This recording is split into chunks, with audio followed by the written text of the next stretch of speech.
Generation 2 on week 4 of Creating Worship That Inspires. And this is Middleburg's value number 4 is, and this is important if we're going to gather people together, is that people need cultural relevance. People need cultural relevance. Relevance means they need to be able to relate to what you're doing, to what's going on in your church. And this is totally divine principle centric. The principle says the scope and depth of Jesus' words and the method of his teaching varied according to whom he was speaking to. Father said everyone must speak to the level of their listeners so they can understand.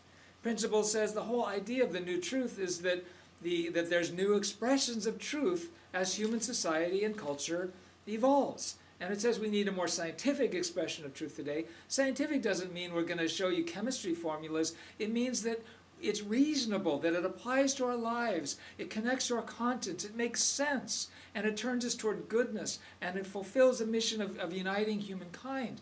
This is what it means by a more scientific and reasonable expression of the truth. Who is supposed to do this? Now, who's supposed to make the cultural connections? Who's supposed to crack the cultural code? It's bridging the chasm of sin is God's responsibility. Only God can do that. But bridging the cultural chasm is our responsibility. So you should design your service with your guests in mind. And so we have rock music. We have, dress down is okay. We're working in many ways, and I'll get to this in a moment. Love and Life Ministries is a culturally relevant expression of our faith. Father's approach, Father said, you need to give lectures appropriate to the particular atmosphere. Read Way of the Spiritual Leader. It's full of this content. Father's approach to worship service is that we connect to the people.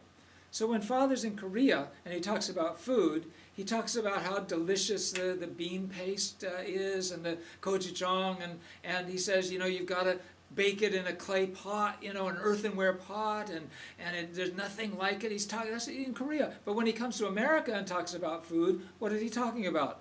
McDonald's, McDonald's, it's all McDonald's.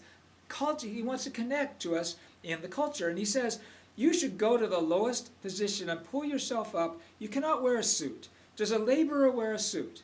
I started wearing a suit to do sermons after 1970. That means before 1970, Father was wearing laborer's clothes. He was connecting to the common people.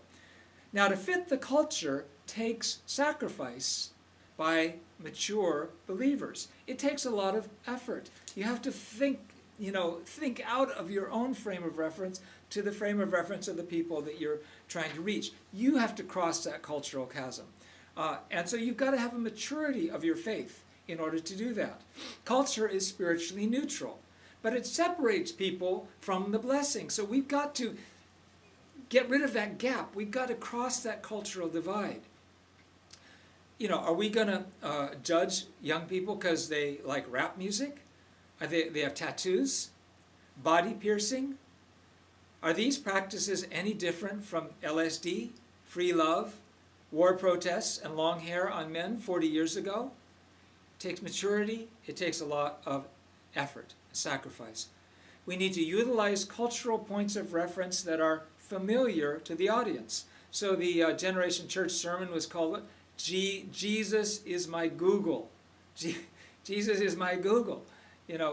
Everybody knows what Google's about. Everybody knows what all this, the audience relates to that. So when I encountered the unification community, I heard music with which I could relate. It was Phil Shanker singing a Cat Stevens song. If it was How Great Thou Art by somebody on a pipe organ, I would have been out of there. But I could relate to that. It was culturally relevant. Finally, reduce the sectarian signals that say, this is a sect, this is different, this is not what you're familiar with. So Love and Life is completely eliminating the sectarian signals.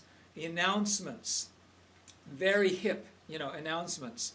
No chairs up on the stage. No pictures of true parents all over the place. No pledge no pledge recitation, diverse scriptural references. These are all ways to reduce the sectarian signals and make visitors feel comfortable and at home.